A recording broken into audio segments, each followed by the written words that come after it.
Mari kita bahas apakah seorang atlet harus selalu kuat mentalnya.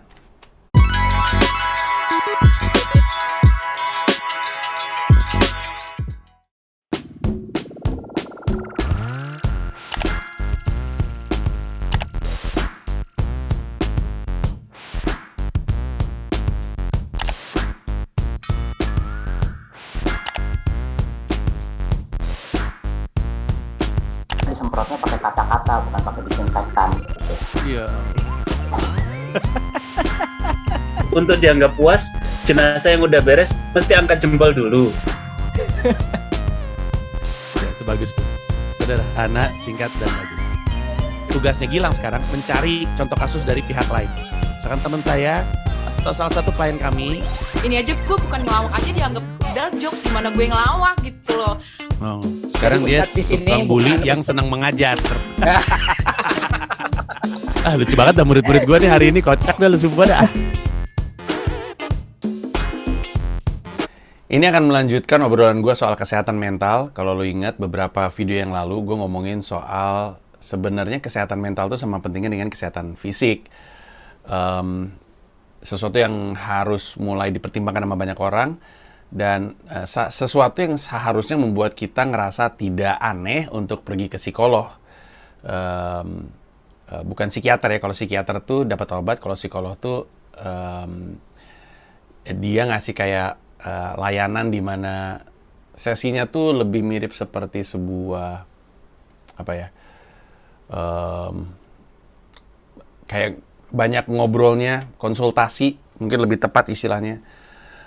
Dan ini juga sebenarnya berkaitan dengan seorang atlet senam Amerika Serikat, salah satu yang dianggap terbaik di dunia, namanya Simone Biles, yang membuat kaget dunia senam secara khusus, tapi secara umum semua orang di dunia karena konteksnya adalah Olimpiade. Ketika si Simone Biles ini memutuskan untuk berhenti, nggak melanjutkan mengambil cabang yang harusnya dia lakukan di Olimpiade Tokyo, karena dia bilang dia merasa punya isu dalam mentalnya, ada kesehatan mentalnya yang ya mentalnya tidak sehat, mungkin itu istilah yang lebih tepat.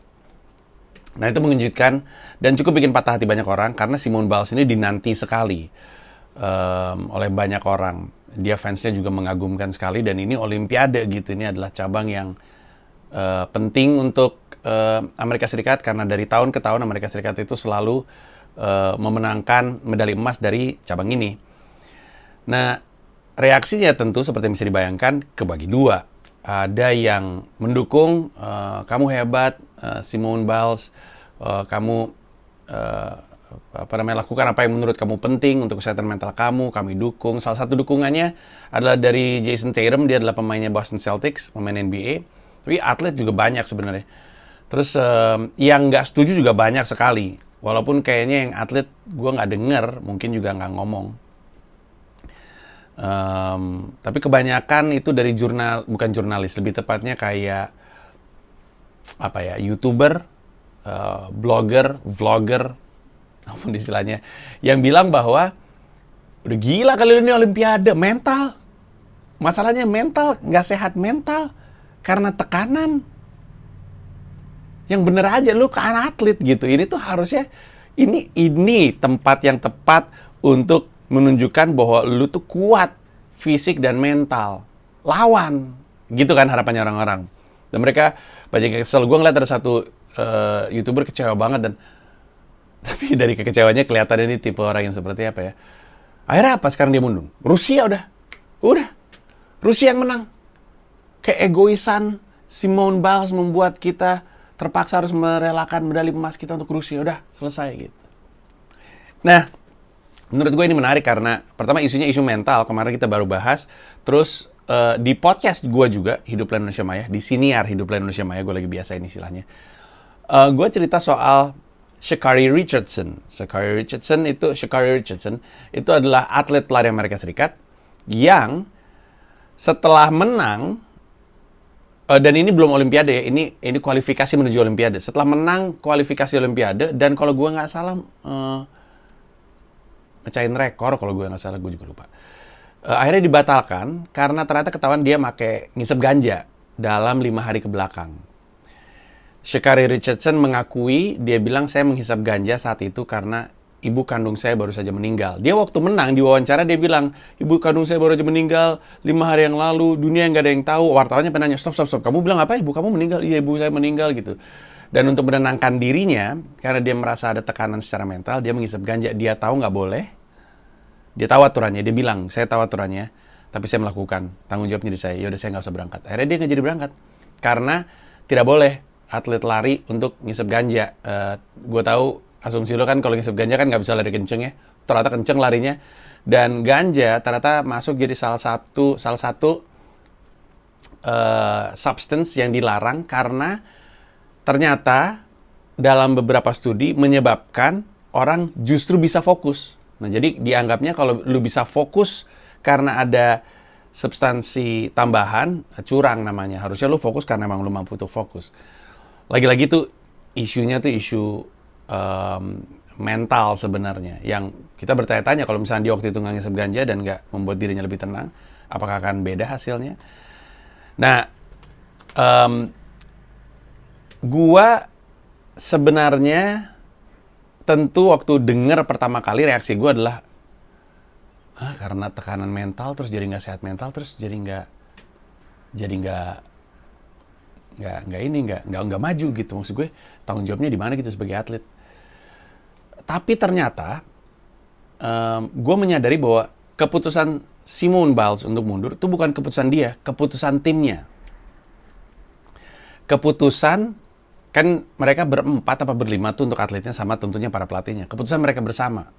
Di konferensi pers, Simone Biles ditanya dan Simone Biles tenang gila. Dia bilang, maksudnya dia bukan yang nggak triggered gitu, dia nggak kelihatan defensif. Dia tenang aja, dia bilang, iya benar, saya merasa ada yang tidak sehat dengan mental saya dan saya utamakan kesehatan mental saya karena berkaitan dengan kesehatan fisik saya, karena berkaitan dengan peluang Amerika Serikat untuk mendapatkan medali. Dia bilang kayak gitu. Terus gue pikir-pikir, oh berarti kesimpulannya satu. Berarti kesimpulannya adalah Amerika Serikat, terutama tim senamnya, Amerika Serikat, tim senamnya itu merasa kesehatan mental sama proses kesehatan fisik. Yang berarti, seperti halnya kesehatan fisik, kalau lu ada luka sedikit, ada sedikit fracture di tulang lu, sebaiknya lu nggak maju. Bukan cuman nggak beres untuk lu secara fisik di jangka panjang, mungkin juga ada kaitannya ke mental dalam jangka panjang, tapi juga kalau lu paksain, mengetahui bahwa lu nggak optimal, lu bisa nggak menang. Dan ini membuat gua ingat, dan gue yakin lu ingat, kejadian Conor McGregor kemarin. Lu ingat nggak? Dia kan lawan Dustin Poirier. Itu adalah pertemuan ketiga mereka, trilogi gitu. Yang pertama udah lama McGregor menang, yang kedua McGregor kalah, Poirier yang menang. Terus yang ketiga kakinya McGregor patah pas lagi berantem. Terus udah gitu kaki kirinya mau numpuk ke belakang, plek, tiba-tiba ngeplek gitu, zat jatuh. Terus digebugin sampai akhirnya si Dustin Poirier yang bilang, bukan McGregor yang bilang, Dustin Poirier yang bilang, itu kakinya patah, itu ngomong ke wasit. Itu kakinya, terus dia mundur. Pas dicek bener kakinya patah, kakinya ngeplek. Kaget dong. Ternyata belakangan McGregor bilang, dan dibenarkan sama banyak pihak, McGregor bilang, tanya pelatih gua, tanya Dana White, tanya official, kaki gua retak. Jadi sebenarnya waktu latihan kaki kirinya tuh fracture. Cuman terus mereka maju nggak nih? Udah maju aja lah gitu. Terus yang retak, yang ada disebutnya apa sih? Pokoknya retaknya tipis gitulah, retaknya tipis. Terus si McGregor itu kan kidal ya. Jadi kenanya tuh di kiri.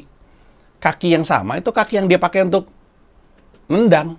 Jadi kalau lu lihat pertanyaannya, dipakai sama McGregor untuk nendang gitu. Udah tahu kakinya lagi kayak gitu, dipakai juga. Gila kali, emang gila sih orangnya.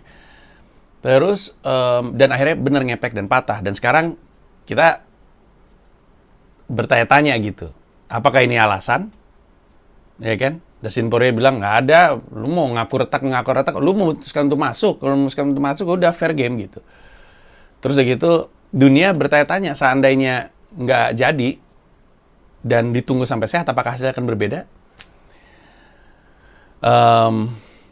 Dan itu jadi dasar dari pemikiran gua yang membuat gua memahami kenapa emang bener harusnya Simone Biles nggak maju. Karena kalau benar tim senam Amerika Serikat memperlakukan keretakan mental sama dengan keretakan fisik, berarti emang harusnya nggak maju. Dan ternyata adalah keputusan yang tepat. Kemarin si Simone Biles ngasih lihat, gue nggak tahu udah lihat atau belum videonya, ngasih lihat video dia latihan di Olympic Village ya. Olympic Village, pokoknya kampung atletnya. Si Simone Biles lagi latihan di kayak palang gitu yang muter, terus udah gitu dia melepaskan diri, terus dia lagi muter, tiba-tiba badannya set, jatuh. Untung ke busa-busa.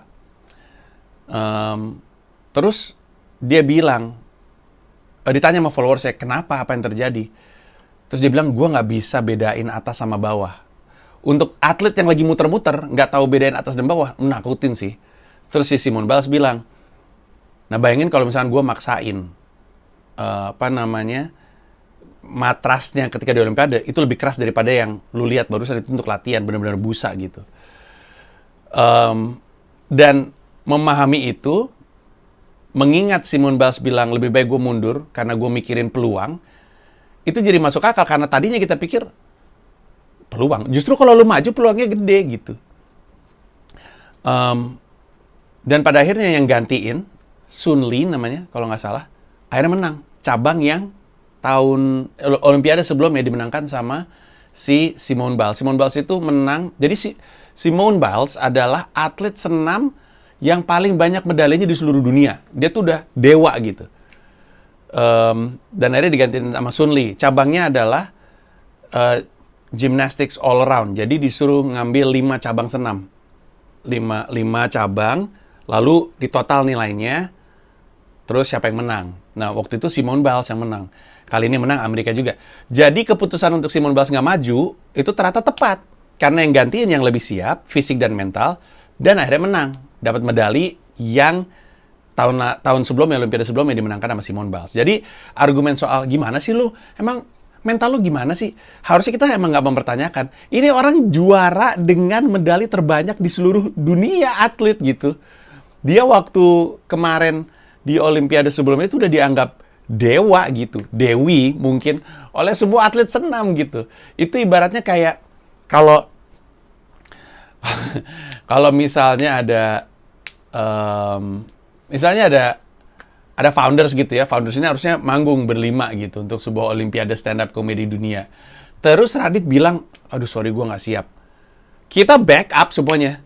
Maju kita. Kita nggak berani lah nyalain Radit. Gila lu. Kita nyalain Radit. Kita tahu Radit levelnya seperti apa kan. Nah itu yang terjadi kelihatannya di tim senam. Tim senam itu, oke, gue respect sama lu. Lu nggak aneh-aneh. Dan waktunya kita untuk step up gitu. Dan itu yang terjadi. Nah,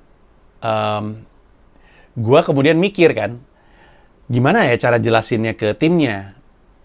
Terus gue nemu sebuah artikel yang membuat gue ingat bahwa, iya bener juga, timnya harusnya tahu. Jadi, salah satu yang membuat Simone Biles kali ini, di Olimpiade kali ini secara mental nggak siap, karena dia tidak bisa mengkonsumsi obat-obatan yang selama ini dia minum untuk kesehatan mentalnya. Jadi dia itu didiagnose ADHD dan minum sebuah obat. Obatnya diperbolehkan sama Olimpiade. Tapi obatnya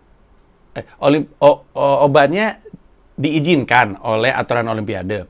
Tapi Jepang tidak mengizinkan obat itu untuk pengobatan ADHD. Itu. Sementara aturannya adalah aturan negara di atas aturan Olimpiade.